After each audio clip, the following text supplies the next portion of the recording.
নমস্কার বন্ধুরা, welcome back to my channel. শুরু করছি একটি ভিডিও। এই ভিডিওটা হতে চলেছে প্রিয়াকে নিয়ে। ঠিক আছে, তো প্রিয়াকে আমি দেখছি অনেক দিন ধরেই, আমি কোনো রকম সেরকম ভিডিও করিনি। শ্বশুর মশাইকে তো মোটামুটি 3 মাস ধরে কন্টেন্ট করলো, তারপরে শ্বশুর মশাইয়ের মৃত্যুর পরও সেটা হলো বেশ ভালোই কন্টেন্ট। মোটামুটি শ্রাদ্ধ শান্তি তারপরে কীর্তন বা সমস্ত কিছু মিলেমিশে বেশ ভালোই ভিউজ এসছে। ঠিক আছে, শাশুড়িকেও চেষ্টা করলো একদিন জন্য যে শাশুড়ির একটা থামেলে দিয়ে যে উনি কীর্তন চাইছেন এরকম করে, তো তারপরে হলো না। এইবারে পড়েছে ছেলেকে নিয়ে। ঠিক আছে, এতদিন কিন্তু ছেলের রিলেটেড কোনো কিছু ছিল না, এমনকি শ্বশুর মশাইকে মানে সেবা করার জন্য রীতিমতো সে ফালাকাটায় যে ফ্ল্যাটটা নিয়েছিল সেইটা ছেড়ে সে চলে এলো সুদূর গ্রামে। ঠিক আছে, তো সেখানে নাকি সে শ্বশুরমশাইকে সেবা করবে তার কথা অনুযায়ী। তো এবারে সেখানে সেবা হলো, সমস্ত কিছু হলো, আমরা সবই দেখলাম। ঠিক আছে, দেখুন আমি এখানে কোনো রকম কম্পেয়ার করছি না, বাট ওর যা এবং ও তার মধ্যে মানে শ্বশুরকে কে দেখবে বা এইটা নিয়ে কিন্তু ওদের মধ্যে একটা বেশ প্রথম দিকে কম্পিটিশন শুরু হয়েছিল, কারণ দুজনেই কিন্তু ব্লগার। ঠিক আছে, তো সেক্ষেত্রে যেহেতু প্রিয়ার পাল্লাটা ভারী পড়েছে, হ্যাঁ, এবং সেই জন্য প্রিয়া সমস্ত খরচ খরচা করে টোরে যাই হোক করে শ্বশুরের সেবাটা করেছে, এবং ওর একটা যে ভাবমূর্তি চেঞ্জিং আপনারা কিন্তু এটা দেখতে পারবেন। ভাবমূর্তিটা ওর একটা যে ভাবমূর্তি ছিল দর্শকদের চোখে, তো সেটা কিন্তু এই সেবা শুশ্রূষা এই সমস্ত কিছুতে কিন্তু বলা যেতে পারে বেশ চেঞ্জ হয়েছে। কারণ এখন ওর কমেন্ট সেকশন কিন্তু সেটাই বলে দেয়। কমেন্ট সেকশনে সবাই তুমি বিশাল সেবা করেছো, তুমি কটা দিন রেস্ট নাও, তুমি কটা দিন এই করো, তুমি কটা দিন সেই করো। কথা হচ্ছে যে ওর লাইফে যেটা চলে, মানে ওর তো ভীষণ হঠকারী সিদ্ধান্ত নয়, এখন এটা শুনলেও যতই রাগ হোক আর যাই হোক ও তো নেয়, সেটা তো আমরা সবাই জানি। হুট করে চলে গেল গ্রাম ছেড়ে শহরে ফালাকাটা ফ্ল্যাটে, ওখানে থাকলো কয়েক মাস, বেবি হলো, তারপরে আবার চলে এলো সমস্ত কিছু।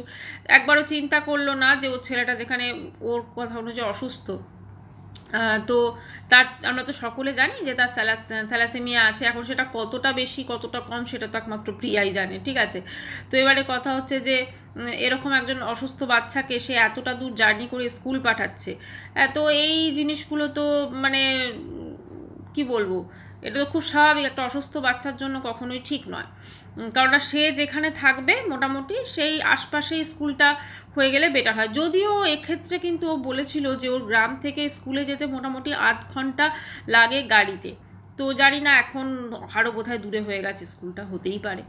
তো এবারে কথা হচ্ছে যে দেখলাম যে ছেলেকে নিয়ে মোটামুটি ছেলের পুরো যে ভিডিওটা করেছে, ছেলেকে রিলেটেড পুরো ভিডিও করেছে। ঠিক আছে, মানে কীর্তন চলছে সেখানেও কীর্তনে যায়নি, ও ছেলের জন্য রান্না করছে, ছেলের জন্য রান্না করছে, তারপরে সমস্ত রান্না বান্না করে টোরে রাত্রি 11টার সময় ছেলেকে ডিনার করাচ্ছে, যেখানে ও নেক্সট ডে স্কুল যাবে বোধহয়। তো ব্যাপারটা হচ্ছে যে অনেকেই সব কমেন্ট সেকশনে অনেকেই অনেক রকম কমেন্টস করেছে। ওর দর্শকদের জিজ্ঞেস করছে যে ছেলের সমস্ত কিছু ঠিক আছে তো, একটা রুটিন বললো আমাদের, তো সেইটা ঠিক আছে তো, মানে দর্শকদের জিজ্ঞেস করছে। ঠিক আছে, তো এটা আমি কেন বললাম আমি পরে আসছি। ঠিক আছে, দর্শকদের জিজ্ঞেস করছে ছেলের সব কিছু আমি ঠিক করছি তো, ছেলেকে নিয়ে সব কিছু, মানে এখন কিন্তু শ্বশুর চলে যাওয়ার পর ছেলে হতে চলেছে ওর কাছে কন্টেন্ট, যেটা ছিল আগে। ছেলের অসুস্থতা তো প্রচুর কন্টেন্ট করেছে, এটা অস্বীকার করে লাভ নেই। তারপরে তো টাকা পয়সা তোলা তো আমরা সবই দেখেছি। তো এখন কিন্তু আবার ব্যাক টু ছেলে আসতে চলেছে কন্টেন্ট, কারণ আর তো সেরকম কিছু কন্টেন্ট নেই না।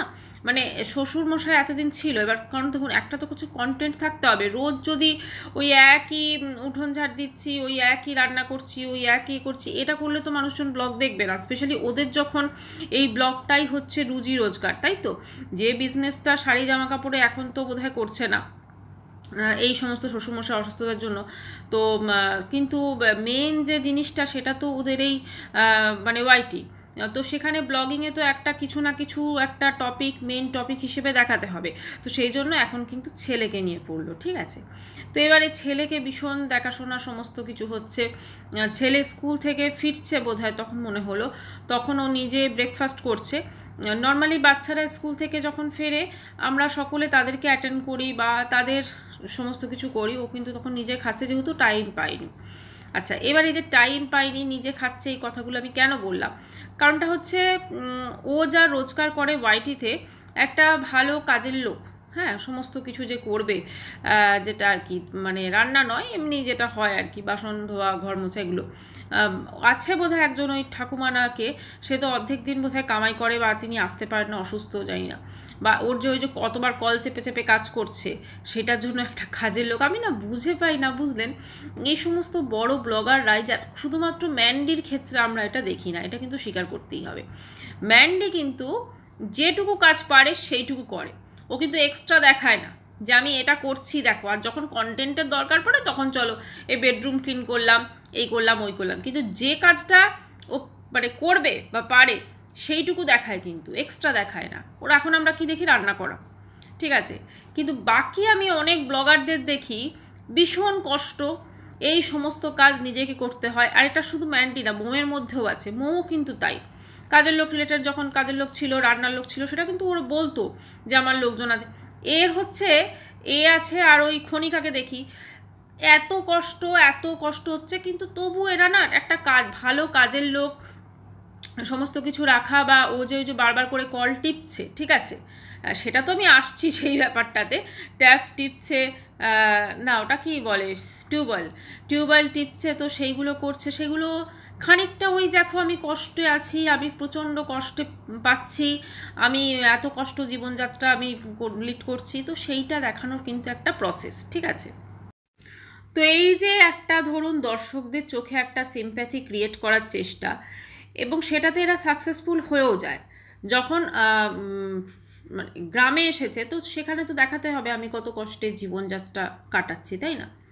এইবারে আসি মেন জায়গাটা, সেটা হচ্ছে ছেলের জন্য এতদিন পর একটা সোনার চেন করিয়েছে। সেই তো চেনটাকে দেখানো নিয়ে প্রথমে তো চেনটা দেখলাম যে খুঁজে পেলো না, তারপরে সেটাকে পজ করতে বলে নিয়ে এলো, এবং ওরা বসেছে কোথায় না, ঘরের বাইরে বসেছে। আমি বুঝলাম না কারেন্ট কি ছিল না, পাওয়ার কাট ছিল কি, সেজন্য বাইরে বসে, কারণ ওটা যদি ও বেডরুমে বসে দেখাতো আমার মনে হয় অনেক বেটার বোধহয় ফোকাস করতো চেনটা।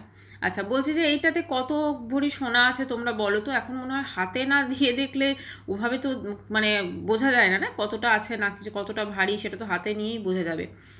তো যাই হোক, এবারে ওর কথা অনুযায়ী যে ওর ছেলেকে ও এতদিন পর একটা চেন করে দিচ্ছে, ঠিক আছে। প্রথম কথা, সোনার চেন করে দিচ্ছে, এটা খুবই ভালো কথা প্রত্যেকটা, এবং ওর জন্মদিনও আসছে বললো অগাস্টেই, তো তার জন্য একটা গাড়িও অর্ডার করেছে, সেটা বললো। মানে নেক্সট হচ্ছে ছেলের জন্মদিনের পার্টি আসতে চলেছে, মানে জন্মদিন রিলেটেড ব্যাপার হতে চলেছে এরপরে, ঠিক আছে। এরপরে ভিডিওর টপিকে আপনারা শুধুমাত্র ছেলের জন্মদিন রিলেটেডই সমস্ত দেখতে পাবেন। তো এবারে কথা হচ্ছে যে ইউটিউবে এতে তারপরে তো কিছুদিন আগে মনে হলো এই বলছিল আমি কিভাবে যে আমার শ্বশুরমশাইকে আমি সমস্ত কিছু ম্যানেজ করছি, সেটা তার ওষুধপত্র, অক্সিজেন সিলিন্ডার নিজে মুখে কিন্তু বলেছিল। তার মানে এই চেনটা যে এখন এসছে, এই চেনটা তো নিশ্চয়ই এখন বানাতে দেয়নি, এটা নিশ্চয়ই শ্বশুরমশাই অসুস্থ থাকাকালীনই বানাতে দিয়েছে। তার মানে ওর কাছে সেই পরিমাণ টাকা বা অর্থ ছিল, তাই তো, যাতে সেই চেনটাকে সে বানাতে দিতে পেরেছে। এবং ও যেটা বললো যে ওর নিজের বাবাই বোধহয় ওটা করে দিয়েছে চেনটা, ওনার বোধহয় সোনার দোকানে বিজনেস আছে বোধহয়। তো যাই হোক, সে করে দিয়েছে, ঠিক আছে। তার মানে ওর কাছে কিন্তু টাকা পয়সা ছিল, ও কিন্তু একদমই যে টাকা পয়সা ছিল না তা না। ওই যে কিছু একটা ওয়াইটিতে আমি জাস্ট বলে দিলাম, আমি এগিয়ে ভাবলাম না, পিছিয়ে ভাবলাম না, ঠিক আছে। আবার এই যে কথাটা বলেছে ছেলেটা চেন ছিল না, তখন দেখলাম কমেন্ট সেকশনে আছে তুমি তো বলেছিলে তোমার হাজব্যান্ডকে, ওই মাছ কী হয়েছিল না, হাজব্যান্ডের তাকে ছাড়াতে গিয়ে ওই চেন ফেন সমস্ত তোমাকে গয়না বন্ধক দিতে হয়েছিল, তুমি তো এইসব বলেছিলে, তো ছেলের গয়নাও নাকি বন্ধক দিতে হয়েছিল, তো এই সব কথাবার্তা। কথা হচ্ছে যে এই এত সব কিছুর মাঝখানে আমাদের এটা ভুলে গেলে কিন্তু চলবে না যে ও বিএমটির নাম করে কিন্তু প্রচুর টাকা তুলেছিল, এবং কিছু টাকা কিন্তু ছেলের চিকিৎসার জন্য কিন্তু মানে রেখেছিল, তারপরে নাকি বাকি সবই ডোনেট করে দিয়েছে, সেটা ওর কথা অনুযায়ী। যদিও সেটার আমাদের কোনো হিসেবপত্র আজ অবধি দেখাতে পারিনি, কারণ হিসেবের যে গরমিল আছে সেটা ও জানে, তার থেকেও বেশি কিন্তু জানে ভিউয়ার্সরা, ঠিক আছে, সবাই জানে যে হিসেবের কোথাও কিন্তু গরমিল আছে। এখন ব্যাপারটা হচ্ছে যখন গ্রাম থেকে শহরে গেল, তখন যেরকম জীবনযাত্রা আমরা দেখেছি, এত যথেচ্ছ খরচ আমরা দেখেছি, ঠিক আছে, জাস্ট দেখে আমাদের অবাক হয়ে গেছিলাম যে একটা গ্রাম থেকে শহরে গেছে, শুরুতে গিয়েই একটা একদম 3 BHK ওয়ালা না, ওটা 4 BHK ওয়ালা একটা ফ্ল্যাট নিয়েছে। এবং ওই সব জায়গায় ফালাকাটা বা ওই সব জায়গায় যেহেতু ফ্ল্যাট খুব একটা থাকে না, সেজন্য যে একটা দুটো ফ্ল্যাট থাকে সেগুলো কিন্তু একদম প্রচুর ভাড়া লাগে, প্রচুর ভাড়া লাগে। যে কোনো মফস্বল এলাকায় কিন্তু এই একই গল্প। তো সেখানে ও ওইরকম ফালাকাটার মতো জায়গায় গিয়ে ও একটা ফ্ল্যাট নিয়ে থাকছে এবং সেইটার ও ভাবতে পেরেছে, তার মানে ওর কাছে সেই পরিমাণ টাকা ছিল, তবেই কিন্তু ভাবতে পেরেছে। এবং তারপর আমরা দেখেছি ওর জীবনযাত্রা, এই কিচেন সাজানোর জন্য এই কিনছি ওই কিনছি সেই কিনছি, ঠিক আছে, প্রচুর আমরা দেখেছি। ও কিন্তু মাস গেলে ও যে আমাদেরকে টাকা গল্পটা শুনিয়েছে না, যে টাকা নেই যখন শ্বশুরের চিকিৎসা শোনাচ্ছিল, ও কিন্তু বা এতদিন পর ছেলেকে নাকি একটা চেন করে দিতে পেরেছে। ও কিন্তু মাস গেলে ইউটিউব থেকে আর্নিং, প্রমোশনাল অ্যাড যেটা থাকে সেইখান থেকে আর্নিং, তারপরে হচ্ছে ফেসবুক থেকে আর্নিং, এছাড়াও কিন্তু আমার মনে হয় ওদের যে বিজনেসটা সেটাও ভালো চলছিল। তাহলে এত কিছু আর্নিং করেও কিন্তু এতদিনে একটা ছেলেকে চেন করে দিতে পারেনি। কিন্তু শ্বশুরমশাই 3 মাস অসুস্থ ছিল, তারপরেও কিন্তু এত টাকা খরচ হয়েছে, সেখানেও কিন্তু চেন করে দিতে পেরেছে। এটাই হচ্ছে বলার বিষয়। এইবারে যখন ছেলেকে চেনটা করে দিয়েছে, তো সেখানে কমেন্ট সেকশনে কিন্তু মানুষজন কমেন্টস করেছে, তুমি একটা মোটর বসিয়ে নিতে পারতে, জলের তো ওইটা আছে না, ওই বারবার করে কলে চাপা দিয়ে করতে হয় টিউবওয়েলে, তো সে তুমি একটা কিন্তু মোটর বসিয়ে নিতে পারতে। হ্যাঁ, আমি জানি না ওর নিজের টয়লেট আছে কি না, জানি না, ঠিক আছে, শুনেছিলাম মাঝখানে সেটাও নাকি নেই। তো ব্যাপারটা হচ্ছে ওর লাইফে না ভীষণ একটা আগোছলো সিদ্ধান্ত, কোনো কিছু একদম যে অ্যারেঞ্জ করে সব কিছু সিদ্ধান্ত সেটা কিন্তু নয়। ওর শ্বশুরমশাইয়ের শ্রাদ্ধের যে খাওয়া দাওয়া হয়েছিল সেখানে কিন্তু দেখিয়েছিল প্রচুর মাছ।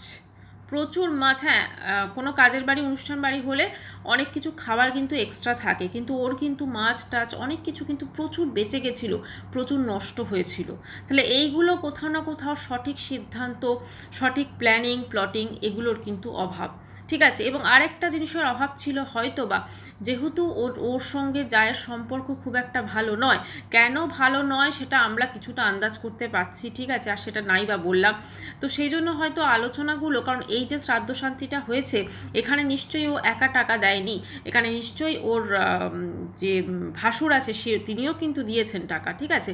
তো সব মিলিতভাবে সেই আলোচনাটা হয়তো ঠিক করে হয়নি, সেই মিটিংটা বলুন সেটা হয়তো ঠিক করে হয়নি, খোলাখুলি আলোচনা হয়নি হয়তো, সেই জন্যই হয়তো এতটা জিনিসপত্র বলা যেতে পারে নষ্ট হয়েছে, বেঁচে গেছে। অনেক জিনিস দেখলাম ভাত ফেলে দিচ্ছিল। তো এই যে খাবারের যে একটা বলা যেতে পারে একটা যথেচ্ছ একটা অপচয়, যারা খেতে পায় না ভাবুন তাদের কাছে ওই খাবারটাও কত দামি, তাই না? তো সেগুলো আমরা কিন্তু দেখেছি। কাজে ওর কোথাও না ভীষণ হঠকারী একটা সিদ্ধান্ত, সব কিছু একটা ইনস্ট্যান্ট মাথায় এলো তো চলো সেটা করে দিই, এই সিদ্ধান্তের জন্য কিন্তু পরবর্তীকালে গিয়ে অনেক, এই যে বিএমটি, যদিও বিএমটির ডোনার ঠিক হয়নি, বিএমটি করাবে কি না সেটাও নিজে জানতো না, ঠিক আছে, তারপরও কিন্তু দর্শকদের কাছ থেকে বিএমটির জন্য টাকা তুলেছিল এবং কিউআর কোড দিয়ে টাকা তুলেছিল। এবং তারপরে হঠাৎ করে হঠকারী সিদ্ধান্তের মতো চলে গেল পুনাতে ছেলে চিকিৎসা করাবে। তাহলে তুমি যখন পুনাতে যাবে সেটা তো তুমি কয়েকদিনে নিশ্চয়ই ঠিক করনি, আগেই ঠিক করেছিলে, তা তুমি কেন মানুষজনের কাছ থেকে তুমি বিএমটির নাম করে টাকা তুললে সেটাও কিন্তু অবশ্য ভাবতে হবে না। যারা টাকা ফেরত চেয়েছে তাদেরকে যেভাবে অপমান করেছিল, তোমাদের স্ক্রিনশট আমি শেয়ার করব, এমনকি কোন একজন অভিনেত্রীকে দিয়ে ভয় দেখিয়েছিল, এইগুলো কিন্তু মানুষ ভুলে গেলে চলবে না, ঠিক আছে। কোন একজন অভিনেত্রীকে দিয়ে ভয় দেখিয়েছিল, তো এই যে ব্যাপারগুলো করেছিল এইগুলো কিন্তু খুব বেশি দিন আগের কথা নয়। কাজেই ও হয়তো শ্বশুরকে সেবা করে এই করে ওর ভাবমূর্তিটা হয়তো দেখাচ্ছে, মানুষের চোখে চেঞ্জ করার চেষ্টা হয়েছে, বা এখনও এতদিন ইউটিউবে আছে, এত কিছু করেছে, এত বিজনেস করেছে, এত কিছু, তারপরে এখন হঠাৎ করে ছেলের জন্য চেঞ্জ করাতে পেরেছে, কারণ নেক্সট হচ্ছে ওর কন্টেন্ট হচ্ছে ছেলে, এবার ছেলের জন্মদিন নিয়ে কিন্তু চলবে। আর প্রত্যেকটা বাবা মা জানে তার সন্তান কি খাবে বা সে কতটা কমফোর্টেবল কোন খাবারের প্রতি, সে কোন রুটিনে কমফোর্টেবল, তো সেটা দর্শকদের যে জিজ্ঞেস করছে আমার তো মনে হয় ওটা জাস্ট বৃথা। কারণ ও কিন্তু ভিউয়ার্সটা যেটা বলবে ও কিন্তু কখনোই সেটা শুনবে না, ঠিক আছে, ও নিজে যেটা ভালো বুঝবে সেটাই করবে। তবু কিন্তু এই ধরনের কথা ওরা বলে থাকে, এটা প্রত্যেকটা বড় বড় ব্লগারদের ক্ষেত্রেও আছে, যেটা নিজে বোঝে সেটাই করে, কিন্তু তবু দর্শকদের এমন একটা ভাব দেখায় যেন তারা যেটা বলবে সেটাই করবে। যদি সেটাই হয় তাহলে একটা মোটর বসাক আগে ঘরে, একটা পাম্প করুক, যাতে ওকে ওই বারবার করে ওই মানে কল টিপছে সেটা দেখাতে না হয়, কারণ ওইটাও তো একটা ইমোশনাল মানুষের একটা অ্যাট্রাক্ট করে না, যে চলো আমি দেখো কত কি কষ্ট করছি আমি, বারবার করে এরকমভাবে আমাকে মানে টিউবওয়েল পাম্প করে করে আমাকে কাজ করতে হচ্ছে। তো এগুলো একটা ইমোশন, একটা ক্যাচ করা দিয়ে আর কিছু না। তো একটাই বলবো যে কন্টেন্ট কিছু থাকতে হবে। তো এখন শ্বশুরমশাইয়ের পার্টটা হয়ে গেছে, ওভার হয়ে গেছে। এবারে শাশুড়িকে চেষ্টা করেছিল একদিন, তারপরে আর সেরকম হলো না কাজ। তারপরে এখন ছেলে, এই মানে নেক্সট আসতে চলেছে ছেলে, ঠিক আছে? এবার ছেলের জন্মদিনে নিয়ে চলবে, আরও অনেক কিছু চলবে।